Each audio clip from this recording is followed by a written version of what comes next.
Hello everyone, I am C P Jadav, your UGC NET management faculty. और आज हम देखने वाले हैं models of consumer behaviour. So कई डिफरेंट तरीके के मॉडल्स हैं जो कि इम्पोर्टेंट है हमारे एग्जाम के पॉइंट ऑफ व्यू से। तो स्टार्ट करते हैं। सबसे पहले समझते हैं कि मॉडल्स क्या होते हैं। Model of consumer behaviour actually में बताते हैं हमें कि कस्टमर स्टेप बाय स्टेप कौन सा स्टेप कब लेगा, किसके बाद कौन सा स्टेप आएगा। तो एक्चुअल में एक प्रोसेस को बताते हैं जो मॉडल हैं हमारे कंज्यूमर बिहेवियर के।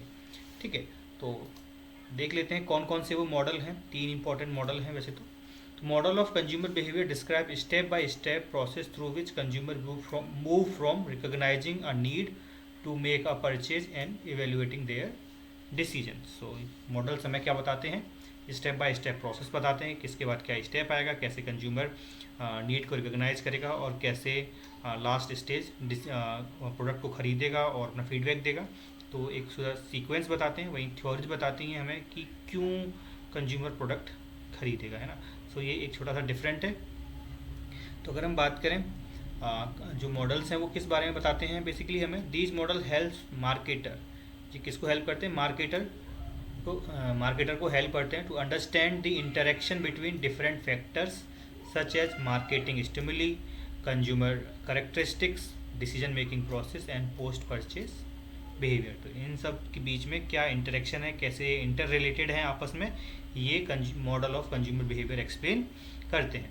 तो अगर हम बात करें कौन कौन से मॉडल्स हैं, तो वो तीन मॉडल हैं हमारे पास जो इंपॉर्टेंट है एग्जाम के पॉइंट ऑफ व्यू से। That is Nicosia model, Howard Sheth model and KBL model, या इसको ब्लैकवेल मॉडल भी हम बोलते हैं।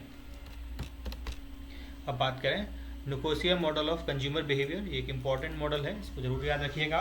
तो ये मॉडल बात करता है बेसिकली कि फर्म और कंज्यूमर के बीच में जो इंटरेक्शंस है ना, वो इंटरेक्शन क्या करता है, बहुत इन्फ्लुएंस करता है कंज्यूमर के बाइंग बिहेवियर को। पहले वो एक स्टिमुलस में से मिलता है जिससे जैसे कि फर्म अपने प्रोडक्ट के बारे में कस्टमर को बताती है ना। उसके बाद क्या होता है, कस्टमर अपने परसेप्शन का इस्तेमाल करता है, उसका जो उसकी जो करेक्टरिस्टिक्स हैं, उसकी पर्सनैलिटीज़, सोशल इन्वायरमेंट कैसा है, फिर उनके बेस पे उस मैसेज को समझने की कोशिश करता है जो मार्केटिंग टीम प्रोडक्ट की सेंड करती है कस्टमर्स के लिए, है ना, एडवर्टाइजमेंट के थ्रू या प्रमोशंस के थ्रू या डिजिटल मीडिया या पेड मीडिया जैसे भी। और उसको वो फिर एनालाइज करता है ना। एनालाइज करने के बाद फिर वो इन्फॉर्मेशन सर्च करता है, फिर वो परचेज डिसीजन बनाता है ना। तो इसके चार फील्ड होते हैं, उनको हम देखेंगे। सो शुरू करते हैं। जो कि इसमें इंपॉर्टेंट पॉइंट है इस पूरे मॉडल में, जो हमें वर्ड एक याद रखना है, interaction between firm and consumer, यही एक कीवर्ड है इस मॉडल का। सो शुरू करते हैं। Nicosia model explain consumer behaviour as a continuous interaction between firm and consumer where marketing communication from firm influence consumer attitude and lead to purchase decision।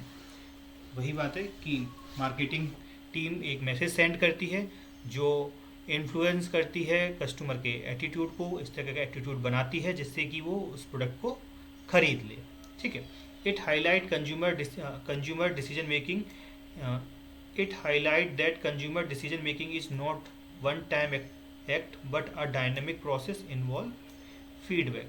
तो ये मॉडल बताता है कि जो डिसीजन मेकिंग प्रोसेस है वो वन टाइम प्रोसेस नहीं है, वो एक डायनेमिक प्रोसेस है और वो इवॉल्व होती रहती है। किसके थ्रू, फीडबैक के थ्रू। कंज्यूमर बार बार फीडबैक देता है अपना, उसके बेस पे कंपनी अपने प्रोडक्ट में या अपनी एडवर्टाइजिंग में चेंज करती रहती है। ठीक है। तो इसमें चार फील्ड बताइए इस मॉडल में, कौन कौन से वो फील्ड हैं। Field one, focus on firm communication and effect on consumer attitude, कि फर्म अपना एक मैसेज सेंड करती है थ्रू एडवर्टाइजमेंट जिससे कि कंज्यूमर के एटीट्यूड में चेंज आता है। फील्ड टू रिप्रेजेंट करता है, represent the consumer search and evaluation of alternative. Second phase में क्या होता है कि कंज्यूमर इन्फॉर्मेशन सर्च करता है, अल्टरनेटिव सर्च करता है उस प्रोडक्ट को लेते हुए। And then third stage involve the actual purchase decision. Third stage पे क्या होता है कि कंज्यूमर एक्चुअल में अपना परचेज डिसीजन बना लेता है कि उसे कौन सा प्रोडक्ट खरीदना है। At fourth stage deals with feedback where consumer evaluate product after purchase. Fourth stage में क्या होता है कि कस्टमर ने प्रोडक्ट को खरीद लिया है, अब उसको वो सेटिस्फाइड है या नहीं है, उसके थ्रू वो अपना फीडबैक देता है। So this is the Nicosia model of consumer behaviour. वही सेम थिंग सबसे पहले क्या होता है कि marketing strategy, marketing information, product quality, इन सब के बारे में इन्फॉर्मेशन दी जाती है कस्टमर को। तो ये एरिया 1 को रिप्रेजेंट करता है। वो इस इन्फॉर्मेशन को कंज्यूमर समझने की कोशिश करता है ना। उसकी अपने पर्सनल प्रेफरेंसेस हैं, सोशल ग्रुप है, उसके बेस पर्सनैलिटी है, उसका एक्सपीरियंस है, इन सब के बेस पर क्या होता है, बनाता है। उसके एटीट्यूड में एक चेंज आता है, प्रोडक्ट को किस तरीके का है, कैसा प्रोडक्ट उन्हें खरीदना है या नहीं खरीदना है, क्या शिफ्ट आता है प्रोडक्ट के बारे में, वो उनके दिमाग में बनता है। फिर इसके बाद वो क्या करते हैं, एरिया 2 में मूव करते हैं, जहाँ वो और इन्फॉर्मेशन सर्च करते हैं और प्रोडक्ट के बारे में भी जानने की कोशिश करते हैं कि मार्केट में और कौन से प्रोडक्ट अवेलेबल हैं। उसके बाद वो परचेज डिसीजन बनाते हैं एक्चुअल में, जो एरिया 3 रिप्रेजेंट करता है। फिर उसके बाद क्या करते हैं, वो फीडबैक देते हैं, है ना। प्रोडक्ट को यूज करने के बाद सेटिस्फाइड हैं या नहीं, उनका वो अपना एक्सपीरियंस कंपनी को फिर वो शेयर करते हैं। So this is the whole cycle of Nicosia model. ठीक है, तो वही हमने यहाँ पे एक्सप्लेन किया हुआ है कि फर्स्ट फील्ड में क्या होता है कि कंज्यूमर को बताती है कंपनी अपने प्रोडक्ट के बारे में। सेकंड एरिया में क्या होता है कि वो और इन्फॉर्मेशन सर्च करता है और प्रोडक्ट के बारे में और दूसरे प्रोडक्ट कौन कौन से अवेलेबल है मार्केट में उनके बारे में जानने की कोशिश करता है। तीसरे में वो एक्चुअल परचेज डिसीजन बनाता है और फोर्थ स्टेज में वो पोस्ट परचेज बिहेवियर होता है, जहाँ वो अपने सेटिस्फेक्शन के बारे में कंपनी को फीडबैक देता है। So this is the Nicosia model of consumer behaviour. ये बहुत इंपॉर्टेंट है, इसको आप जरूर याद रखिएगा। देन मूव करते हैं सेकंड मॉडल की तरफ। ये भी इंपॉर्टेंट मॉडल है, Harvard Sheth model of consumer behaviour. तो ये मॉडल बेसिकली लर्निंग के ऊपर बेस्ड होता है कि कंज्यूमर की क्या लर्निंग रही है, प्रीवियस लर्निंग। ठीक है, तो Howard Sheth model explain consumer behaviour as a learning based decision making process. It shows how consumer move from being unaware of a product to become a loyal buyer through a series of stage influenced by the different factor. So Harvard Sheth model बोलता है कि ये जो consumer की जो nature है खरीदने की, वो इन्फ्लुएंस होती है उसकी लर्निंग से। ठीक है, और कैसे कोई एक कंज्यूमर है जो कि अनअवेयर था प्रोडक्ट के बारे में, बाद में उसको जानने के बाद वो क्या बन जाता है, एक लॉयल कस्टमर बन जाता है कंपनी का या ऑर्गेनाइजेशन का। क्योंकि बहुत सारे डिफरेंट फैक्टर्स होते हैं जो उनके डिसीजन को इन्फ्लुएंस करते हैं। The model include 3 main component. Model के 3 मेन कंपोनेंट है, that is input, perceptual and learning construct and output. Where input क्या होता है, मार्केटिंग स्टिमुलस है। मार्केटिंग स्टिमुलस से हमारा मतलब है कि कंपनी प्रोडक्ट के बारे में इंफॉर्मेशन देती है अपने कंज्यूमर को, जैसे उसका प्राइस क्या है, किस तरीके से प्रमोशन करना है, स्ट्रेटजी क्या है, वो सब वहाँ से प्रोडक्ट की इंफॉर्मेशन प्रोवाइड कराई जाती है। तो इसको बोलते हैं input, that is marketing stimuli. ठीक है, उसके बाद आता है हमारा second stage. These input are processed through perceptual factors like attention, understanding and learning factors such as motivation, attitude and experience. अब वो इन्फॉर्मेशन जो स्टिमुलस उसे मार्केट से मिला, अब वो क्या करता है, उनको प्रोसेस करने की कोशिश करता है और अपना एक परसेप्शन बनाने की कोशिश करता है प्रोडक्ट के बारे में। ठीक है, और वो परसेप्शन किस बात से इन्फ्लुएंस होता है कि मोटिव क्या है, एटीट्यूड कैसा है एंड एक्सपीरियंस कैसा रहा है कस्टमर्स का। ठीक है, देन आता है लास्ट स्टेज जहाँ पे वो परचेज डिसीजन बनाते हैं। So output stage represent the final response of the consumer, which include purchase decision, brand choice and brand loyalty. This model highlight the consumer behavior is influenced by both internal psychological factor and external marketing effort. तो इस model की जो सबसे अच्छी बात है कि ये दोनों फैक्टर्स को इंक्लूड करता है। कौन सा, external factor and internal factor. External factor कौन से हुए, जो मार्केट स्टिमुलस उसे मिले हुए हैं।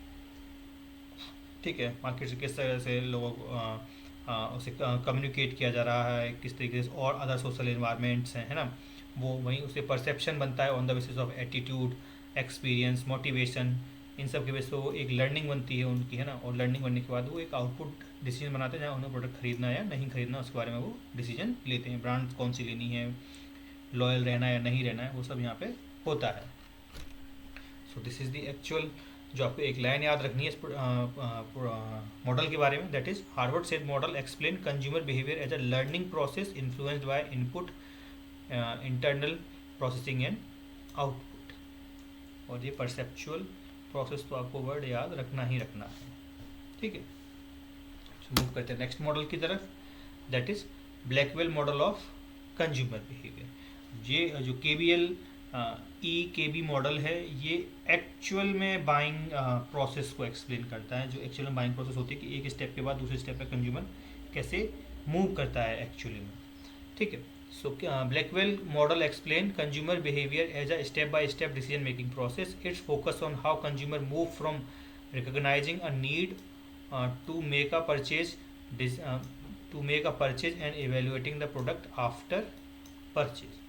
so जो एक्चुअल में बाइंग प्रोसेस को बताता है वो हमारा ब्लैकवेल मॉडल ही बताता है ना। ये मॉडल इंक्लूड करता है, this model consist of 5 stage: problem recognition, information search, जो need recognition, information search, evaluation, purchase and post purchase, ठीक है। इन ये 5 स्टेज को ये इंक्लूड करता है। और ईच इन सारी स्टेजेस हैं वो इस बात से इन्फ्लुएंस होती हैं, each stage the consumer is influenced by internal factors such as motivation and perception and external factors such as culture, family and marketing efforts, ठीक है। तो इन्होंने इंटरनल फैक्टर को भी इंक्लूड कर लिया, एक्सटर्नल फैक्टर को भी इंक्लूड कर लिया, ठीक है। और ये एक प्रैक्टिकल अप्रोच है, ये मॉडल क्या है, प्रैक्टिकल बेस्ड है।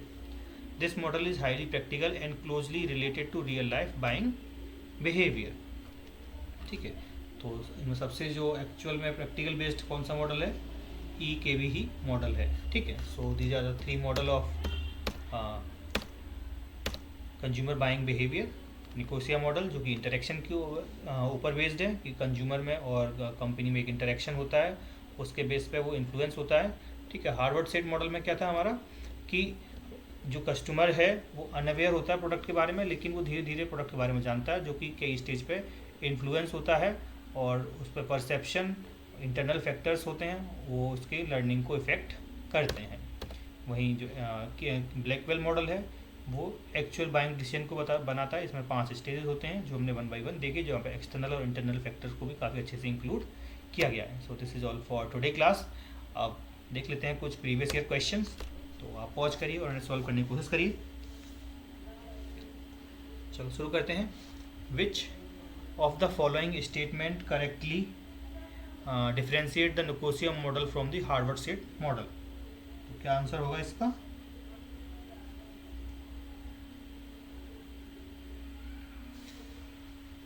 निकोसिया फोकस ऑन लर्निंग, है ना। निकोसिया के में लर्निंग आता था, नहीं आता था, while Howard Sheth model focus on communication, उल्टा लिखा हुआ है। निकोसिया मॉडल में फर्म और कंज्यूमर इंटरेक्शन की बात होती है, वहीं Howard Sheth model focus on learning and decision process. तो ये सही लिखा हुआ। So option number B will correct option. In Howard Sheth model which of the following is correctly represented sequence of consumer responses. तो हार्वर्ड सेट मॉडल में क्या होता था, परसेप्शन बनता था, परसेप्शन के बाद लर्निंग आती थी, फिर outcome. So option number B will correct again. यहाँ पे इनपुट आपको मार्केट स्टिमुलस मिला, है ना, प्रोडक्ट के बारे में कंपनी ने आपको बताया एडवर्टाइजमेंट के थ्रू, वहाँ पे आपकी लर्निंग, आपकी मोटिवेशन, आपके एटीट्यूड क्या है, परसेप्चुअल वहाँ से बनेगा, फिर आप on the basis of that आपकी एक लर्निंग बनेगी, फिर आप एक बाइंग डिसीजन बनाते हैं जो कि आउटपुट होता है। In question number 3, in Nicosia model feedback play a crucial role because. क्यों फीडबैक एक क्रूशियल रोल रखता है। Eliminate the need of future decision, नहीं। Connect post purchase behaviour with the future firm communication, तो यही करेगा, है ना। फीडबैक अल्टीमेटली कनेक्ट करता है पोस्ट परचेज डिसीजन को, कंपनी को बताता है कंज्यूमर ने कैसा महसूस किया है। So option number B will correct again. And question number 4, which of the following is not the characteristic of EKB model या ब्लैकवेल मॉडल। तो कौन सी कैरेक्टरिस्टिक्स नहीं है। Sequence of decision making process, हाँ यहाँ पे सीक्वेंस है, 5 हमने स्टेजेस देखी थी पूरी। Inclusion of post purchase decision, हाँ ये भी इंक्लूड है, ठीक है। Emphasise on unconscious motive, information processes by consumer. So option number C is the not the characteristic of EKB model. So option number C will be correct. यहाँ not पूछा गया है ना, तो ऑप्शन जो सी नंबर है जो सही हो जाएगा हमारा। एम्फसाइज ऑन अनकॉन्शियस मोटिव, ऐसा यहाँ पे कुछ नहीं है, वो प्रैक्टिकल अप्रोच पे बेस्ड है बिल्कुल। फिर हम बात करते हैं क्वेश्चन नंबर 5 की। इन निकोसिया मॉडल फील्ड टू किस बात को रिप्रेजेंट करता है? फील्ड वन होता है कि मार्केट स्टिमुलस होते हैं, इनपुट्स होते हैं वहाँ से। सेकंड फेज होता है जहाँ पर सर्च एंड इवेल्युएट करेंगे, उसके बाद हम डिसीजन बनाएंगे थर्ड स्टेज में जाके, है ना। तो second stage option number C यहाँ करेक्ट आंसर हो जाएगा। In Howard state model input include, input कौन से होते हैं? मार्केट स्टिमुलस, तो option number C will be correct again. Then question number 7, which stage comes after information search? Information search करने के बाद जब हर प्रोसेस में, वो भी ई के भी मॉडल में 5 स्टेज थे। सबसे पहले इन्फॉर्मेशन सर्च होगा, फिर आप अल्टरनेटिव को देखेंगे, अल्टरनेटिव देखने के बाद आप परचेज करेंगे, और परचेज करने के बाद पोस्ट परचेज होता है, और सबसे पहला स्टेप कौन सा होता है? Need recognition. तो first step, second step, third step, fourth step, fifth step. So option number B यहाँ पे करेक्ट होगा। इन आउटकम स्टेज के B model include, outcome stage पे क्या होता है?